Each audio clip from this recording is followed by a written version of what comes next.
Hi guys, welcome back on my YouTube channel agriculture future. तो आज हम discuss करेंगे कि जो नाबार्ड एफसीआई और यानी कि आईबीपीएस ईएफओ की तैयारी कर रहे हैं। एफसीआई का तो अभी एग्जामिनेशन हो चुका है, तो आईबीपीएस ईएफओ या फिर नाबार्ड की एग्ज़ाम की प्रिपरेशन कर रहे हैं, तो उनके लिए ये जो टॉपिक है इंपॉर्टेंट है।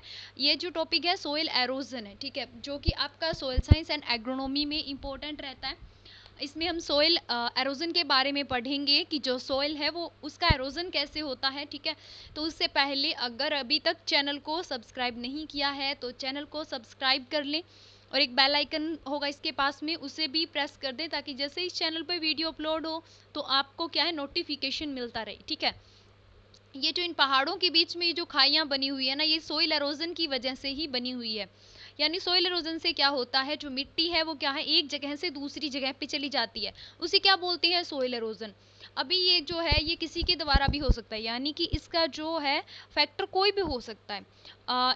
टू टाइप्स होते हैं, एक होता है नेचुरली, ठीक है, जो कि नेचुरली अपने आप से होता है, जैसे कि पानी के द्वारा, हवा के द्वारा, ठीक है। यानी कि ज़्यादा पानी का बहाव होगा तो उसकी वजह से भी क्या होगा, वाटर ज़्यादा होने की वजह से भी क्या होगा, सोइल के जो पार्टिकल हैं वो एक जगह से दूसरी जगह पे चले जाएंगे। एंड दूसरा कौन सा रहता है आपका, एयर, ठीक है। एयर से यानी कि वायु, जिसे एरोजन बोलते हैं, या फिर जिसे एयर एरोजन बोलते हैं। तो विंड एरोजन, विंड एरोजन में क्या होता है, हवा से जो कण है वो एक जगह से दूसरी जगह पे जो सोइल के पार्टिकल्स हैं वो चले जाते हैं, ठीक है। तो टू टाइप्स हो गए आपके, ये नेचुरल के टाइप थे। और सेकंड होता है आपका एसिलिरेटेड, ठीक है। एसिलिरेटेड में क्या होता है, जैसे कि जो ह्यूमन के द्वारा होता है। ह्यूमन का मीन्स क्या है, जो मतलब कृषि क्रियाएं वगैरह उनकी, मतलब ह्यूमन का जिनमें इंटरफेयर और उसकी वजह से जो होता है, ठीक है, जो एरोजन होता है उसे एसिलरेटेड एरोजन बोलते हैं। सोयल एरोजन क्या होता है मैंने आपको भी बता ही दिया, यही चीज़ मैंने यहाँ पे लिखी है जो मैंने अभी आपको बताई थी, ठीक है। वीडियो को ज़्यादा लंबा करना मेरा कोई औचित्य नहीं है, इसी वजह से मैं आपको जो भी चीज़ें वो शॉर्ट में बता दूंगी। और ये नोट्स में इतना इसीलिए मेंशन किया है ताकि आप इसको पॉज करके इसे पढ़ सको, ठीक है। ये आंकड़े होते हैं, आपको याद करने पड़ते हैं, इनकी कोई स्पेसिफिक ट्रिक नहीं होती। तो बिहार जो स्टेट है ना वो क्या है, मोस्टली वाटर लॉगिंग से इफेक्टेड है, ठीक है, ये चीज़ इंपॉर्टेंट है। उसके बाद में है एरोजन, जो है जो कि लिविंग ऑर्गेनिज्म, यानी कि जो लिविंग ऑर्गेनिज्म होती हैं उनके द्वारा या एनिमल्स के द्वारा होता है, उसे क्या बोलते हैं, उसे हम बायो एरोजन बोलते हैं, ठीक है। क्या बोला जाता है, बायो एरोजन। और ये बोल रहा है कि जो सोइल की लेयर होती है ना, 2.5 सेंटीमीटर लेयर बनने में, यानी ये हमारी सोइल है, मान लो ये हमारी अर्थ की ऊपर वाली सरफेस है जिसपे हम रहते हैं, ठीक है।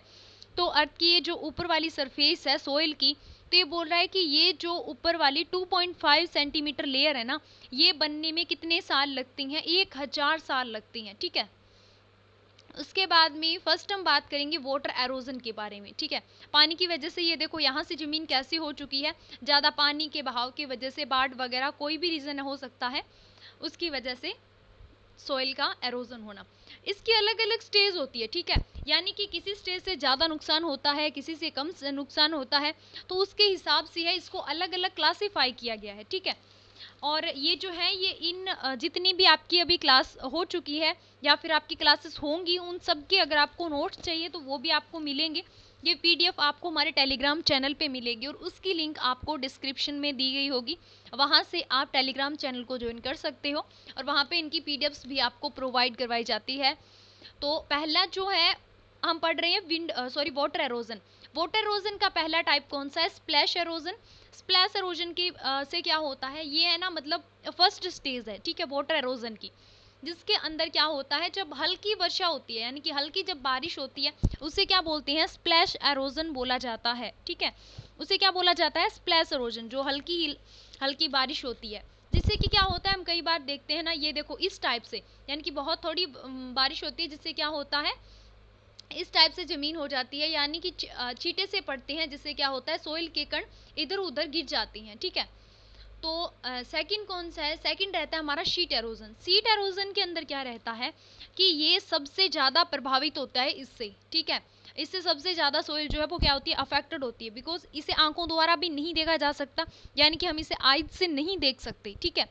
तो इसमें क्या होता है, शीट बन जाती है, ये देखो इस टाइप से शीट बन जाती है, ये शीट एरोजन। इनका सीक्वेंस होता है, उसी तरह से याद करना, ऐसे नहीं बीच में कोई भी याद कर लिया, बीच में कोई याद कर लिया। फिर थर्ड हम बात करते हैं रील एरोजन की, ठीक है। रील एरोजन के अंदर क्या होता है, ये देखो इस टाइप से गली बन जाती है, गली का रील का निर्माण हो जाता है, यानी कि छोटी गली का निर्माण हो जाता है। और इस गली का साइज कितना होता है, 0.3 mm से कम। और उसके बाद में हम बात करेंगे रील एरोजन का भी एक बड़ा फॉर्म है, ये चीज़ आपके लिए इम्पोर्टेंट है, ठीक है, इसीलिए मैंने मेंशन किया ताकि जब आप पढ़ो तो आपको मतलब याद रहे, ठीक है। तो उसके बाद में है पेडेस्टल एरोजन, ठीक है, एक ये दो एरोजन है, एक और भी है। पेडेस्टल एरोजन क्या है, मतलब जो स्टोन या ट्रीज जहाँ पे ये पहाड़ी वगैरह, यहाँ पे ये पेड़ वगैरह लगे होती हैं, उनकी वजह से जो एरोजन होता है उसे क्या बोलते हैं, पेडेस्टल एरोजन बोला जाता है, ठीक है। और फिर क्या होता है, फिर है पैनिकल एरोजन, ठीक है। तो पैनिकल एरोजन क्या होता है, इसके अंदर होता है मतलब कि जो गलीज होती हैं वो डीप वर्टिकल रील का निर्माण हो जाता है, ठीक है, इसके अंदर इस टाइप से, जो ये इस टाइप से दिखाई दे रहा है ना, इस टाइप से। फिर नेक्स्ट अपना रहता है गली एरोजन। गली एरोजन में क्या है, ये रील एरोजन की ही बड़ी फॉर्म है, ठीक है, रील एरोजन हमने अभी पढ़ा था ना, उसकी बड़ी फॉर्म है। इसके अंदर क्या होता है, बड़ी बड़ी गलियां बन जाती है, ठीक है। रील में तो हमने देखा था छोटी छोटी गली रहती है, लेकिन इसमें क्या होता है, बड़ी गलियों का निर्माण हो जाता है, इससे बहुत ज़्यादा लॉस होता है, ठीक है। और इन्हें क्या होता है, इनके अलग अलग स्टेजेस में बांटा गया है इनको, G1 G2 G3 G4, ठीक है। और इनके अलग अलग नाम भी हैं जो मैंने यहाँ पे मेंशन किए हैं कि G1 को वेरी स्मॉल बोलते हैं, G2 को स्मॉल बोलते हैं, G3 को मीडियम और G4 को डीप एंड नैरो बोला जाता है, ठीक है। तो वेरी स्मॉल जो होती है वो मतलब कि 3 मीटर डीप होती है और 18 मीटर वेड में होती है, ठीक है।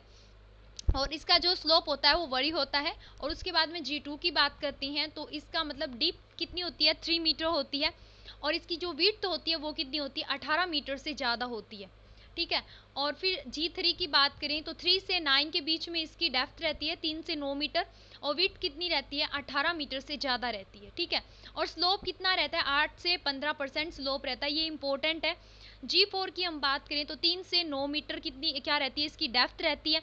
विड्थ कितनी रहती है, 18 मीटर से कम रहती है, ज़्यादा नहीं रहती, ठीक है। और फिर नेक्स्ट हम बात करती हैं विंड एरोजन की, ठीक है। वाटर एरोजन की सभी स्टेजेस हमने पढ़ ली। विंड एरोजन की यानी कि हवा के द्वारा जो सोइल के पार्टिकल होते हैं वो एक जगह से दूसरी जगह पे चले जाते हैं, ठीक है। तो उससे होने वाले एरोजन को हम क्या बोलते हैं, विंड एरोजन बोला जाता है, यानी कि बाय एयर। इसके अलग अलग स्टेजेस हैं, 3 स्टेज हैं इसकी। 3 स्टेजेस कौन कौन सी हैं, पहली स्टेज आती है आपकी क्रिप, ठीक है, ये क्रिप स्टेज आती है। क्रिप स्टेज के अंदर आपका क्या होता है, ये देखो ये स्टेज जो है क्रिप है। क्रिप में क्या होता है, जो ये सोइल के पार्टिकल होते हैं ना वो 0.5 mm से बड़े होते हैं, इस वजह से वो क्या होते हैं, हवा में उड़ नहीं पाते, ठीक है, यानी कि रेंगते हुए चलते हैं, क्रिप करते हुए सरफेस पे क्रिप करते हुए चलते हैं, एक जगह से दूसरी जगह पे पहुंचते हैं, क्योंकि इनका साइज बड़ा होता है, 0.5 mm से ज़्यादा होता है। और इससे जो लॉस होता है ना वो कितना होता है, 5 से 25%, ठीक है। नेक्स्ट हम बात करें साल्टेशन की, तो साल्टेशन के अंदर आपका क्या होता है, अगर हम बात करें साल्टेशन की, तो साल्टेशन के अंदर जो पार्टिकल्स होते हैं, ये सोइल के पार्टिकल्स हैं, इनका साइज कितना है, इनका साइज होता है 1.5 से 0.1 से 0.5 mm, ठीक है। यानी कि ये उड़ सकते हैं हवा के अंदर, बट ज़्यादा ऊंचाई में नहीं, ठीक ठाक ऊंचाई में थोड़ा ऊपर उड़ सकते हैं, क्योंकि इनका क्रिप से भी कम होता है और इससे ही सबसे ज़्यादा लॉस होता है, ठीक है। 50 से 75% यानी कि 50 से 75% लॉस जो है वो साल्टेशन के थ्रू ही होता है विंड एरोजन के अंदर। और लास्ट स्टेज कौन सी रह गई, सस्पेंशन।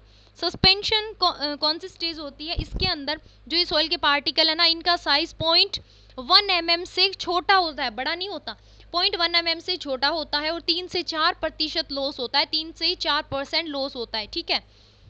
तो ये अलग अलग स्टेजेस थी, यही सेम इसके अंदर था, अलग अलग सोइल का दिया गया है और इनके जो है पार्टिकल का साइज बताया गया है कि कितने पार्टिकल का साइज होता है, ठीक है।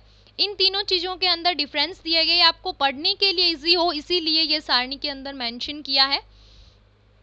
एंड नेक्स्ट है सोइल एरोजन बाय विंड, ठीक है, ये हमने अभी पढ़ा ही है, साल्टेशन का पढ़ा था हमने कि उसमें कितने ये देखो 0.5 mm से भी बड़े कण होते हैं। सरफेस क्रिप सेकंड रहा था, उसके बाद में रहा था सस्पेंशन, ठीक है। और एंड में हमारा रहता है वेब एरोजन। वेब एरोजन क्या होता है, लहरें जो होती हैं जैसे कि समुद्र की लहरें हैं, ठीक है, उनकी वजह से जो एरोजन होता है उसे क्या बोलते हैं, वेब एरोजन बोला जाता है। जिससे कि क्या होता है, मतलब कि जो रॉक्स होती हैं, रॉक्स मटेरियल होता है वो भी क्या है, मतलब कि एरोजन होता है उनका भी, ठीक है। तो इससे सोइल लॉस कितना होता है ये हमने 3 से 4% किसका पढ़ा था, ये लास्ट का था यानी कि सस्पेंशन का। ठीक है, तो आज की इस क्लास में इतना ही। अगर आपको क्लास पसंद आई हो देन वीडियो को ज़्यादा से ज़्यादा लाइक एंड शेयर करें। एंड आपको अगर मतलब मेरा मैटर हेल्पफुल लगे देन आप मुझे सजेस्ट कर सकते हो कि नेक्स्ट कौन से टॉपिक पे आपको क्लासेस चाहिए। Then thanks for watching my video. मिलते हैं नेक्स्ट वीडियो में, तब तक के लिए टेक केयर, बाय बाय।